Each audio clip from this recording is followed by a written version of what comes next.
দেখেছেন? কালকে একটা রেড হয়েছিল চোপড়াতে, ওইটা নিয়ে ছিল।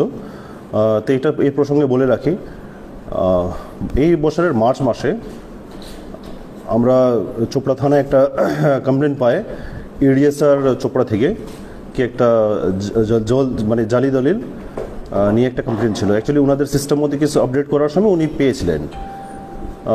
তো তারপরে একজন লোককে ধরা পড়ে, ওর নাম হলো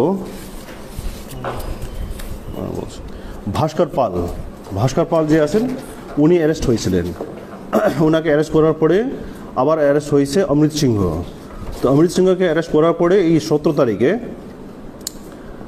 ওনার অমৃত সিংহর কাছ থেকে যখন পিসি পিরিয়ডে ওখানে বিডিও অফিসের কাছেই একটা দোকান ছিল, ওখানে একটা রেড করা হলো। রেড করার পরে ওখানে আবার কিছু মানে জাল দলিল পাওয়ার পরে আর জাল নথিগুলো ছিল অন্য কিছু, তারপর ওখানে একটা কেস হয়।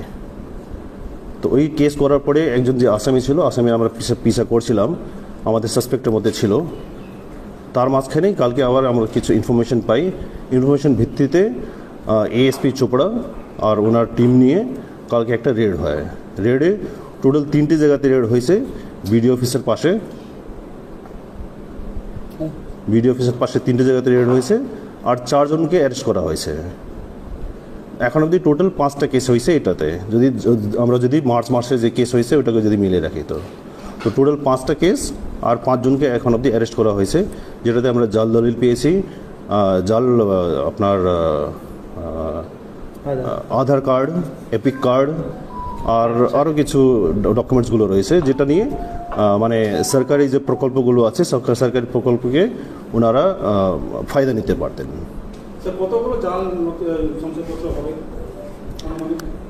এইটা এখন দেখা হচ্ছে, আর মানে আরও কিছু পাওয়া যাবে আমরা দেখছি। আর টোটাল ওইটার মধ্যে আরও আমরা কম্পিউটারগুলো কিছু পেয়েছি, কিছু হার্ড ডিস্ক পাওয়া গেছে, আরও কিছু ইলেকট্রনিক ইকুইপমেন্টসগুলো আমরা পেয়েছি। হ্যাঁ, ওনারা দোকানের মালিক। হ্যাঁ স্যার, নামগুলো বলে দিচ্ছি। আগে যে ধরা পড়েছিল অমৃত কুমার সিং, আমরা তাদেরকে বললাম। তারপর শেখ ইব্রাহিম রাজা, জাহিরুল হক, সাহিল আক্তার আর মেহবুব আলম। কি অনলাইনে দোকান করতো? অনলাইনে না, অ্যাকচুয়ালি প্রিন্টিং ছিল, কারো জেরক্স মেশিন ছিল, কারো কম্পিউটার নিয়েছিল। স্যার বলছিলাম কি এদের কি মানে এখানেই মানে চক্রটা কি শুধু এখানেই আছে, না মানে এদের বাইরের কোনো লিঙ্ক রয়েছে? এইটা আমরা দেখছি, এখন অবধি আমরা বাইরের কোনো লিঙ্ক পাওয়া যায়নি। যেহেতু আমরা এদেরকে পিসি নিয়ে হচ্ছে, পিসি নেওয়ার পরে যদি এদের কাছ থেকে আরও কিছু পাওয়া যাবে, আর এদের যে ইলেকট্রনিক ইকুইপমেন্টসগুলো সিজ হয়েছে এটা নিয়ে খোঁজ চলবে। স্যার, চোপড়া এডিসিআর এর এই জায়গাটা, এই ঘটনা নিয়ে বা বলা চলে বিএলও চোপড়া নিয়ে, বিশেষ করে ভূমি দপ্তরে একাধিক গুড়ি অভিযোগ এসছে মানুষের কাছ থেকে। মার্চ মাসে আপনারা যে অ্যারেস্টটা করেছিলেন সেটাকে পুলিশের সোমোটো কেস ছিল, না কারো মামলার পরিপ্রেক্ষিতে আপনারা অ্যারেস্ট করেছিলেন তাকে? মার্চ মাসে যে কেস হয়েছিল ওইটা এডিএসআর চোপড়া যে আছেন উনি আমাদেরকে কমপ্লেন দিয়েছিলেন। ওনারা অ্যাকচুয়ালি নিজের সিস্টেম যখন আপডেট করেছেন তখন উনি পেয়েছিলেন, ওই ভিত্তিতে ওনারা কমপ্লেন করেছিলেন। ফার্স্ট ওইটা আমাদের মানে কেসটা পাওয়া, তারপর থেকে যত কেস হয়েছে সম্পূর্ণ কেসগুলো পুলিশের নিজের কমপ্লেন হয়েছে।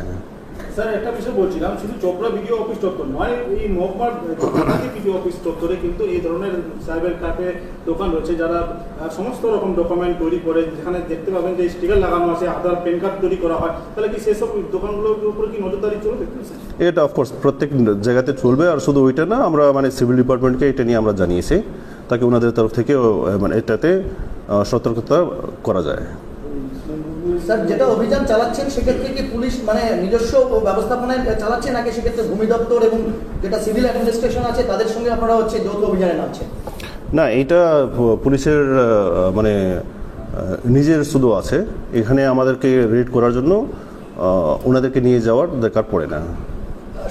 ফ্রড পেপারস দিয়ে বললেন সরকারি সুবিধা নেওয়া হয়েছে, কত টাকা সেক্ষেত্রে কি হয়েছে? কি বলেন?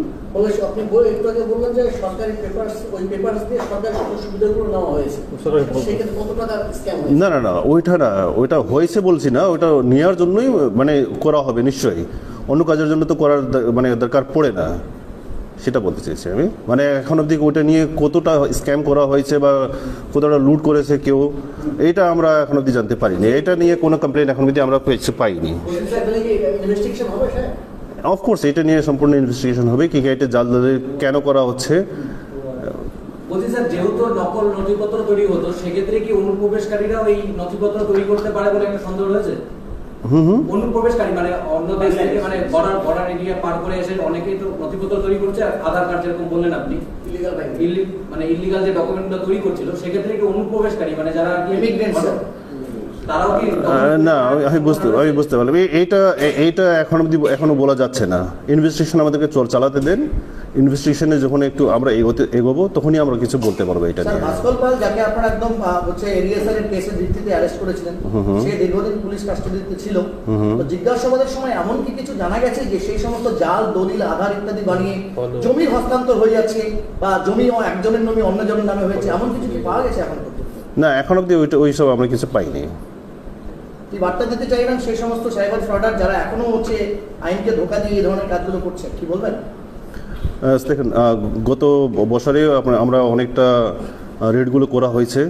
এই বছর আমরা অনেকটা রেড করেছি। আমরা বরাবরই অ্যারেস্ট করে থাকি সাইবার ক্রাইমে। গত এক বছর একটা বড় একটা আপনার আধার কার্ড নিয়ে যে একটা ফ্রড ছিল, ওটা নিয়ে একটা পানিশমেন্টও হয়েছে, যেটা অ্যাকচুয়ালি ইন্ডিয়াতে ফার্স্ট ওই ধরনের পানিশমেন্ট যেটা আধার কার্ড নিয়েছিল, এটা ইসলামপুরে হয়েছিল। তো আপনাদেরকে বলতে চাই কি আমরা আছি, আমরা মানে পাবলিককে বলতে চাই কি এই ধরনের যখনই আপনারা কিছু পাবেন, কিছু ইঙ্গিত পাবেন, আমাদেরকে জানাবেন। আমরা নিশ্চয়ই এটা নিয়ে কানুন ব্যবস্থা নিব। স্যার, বলছিলাম যে কালিয়াগঞ্জে দুদিন আগে একটা ঘটনা ঘটেছে যেখানে গ্যাস সিলিন্ডারে আগুন লেগে পরপর মানে অনেকগুলো গ্যাস সিলিন্ডারে আগুন অগ্নিকাণ্ডের ঘটনা ঘটেছে। স্যার, ইসলামপুরেও দেখা যাচ্ছে যে এই ধরনের অনেক জায়গায় রিফিলিং হয় গ্যাস, মানে খোলা বাজারে।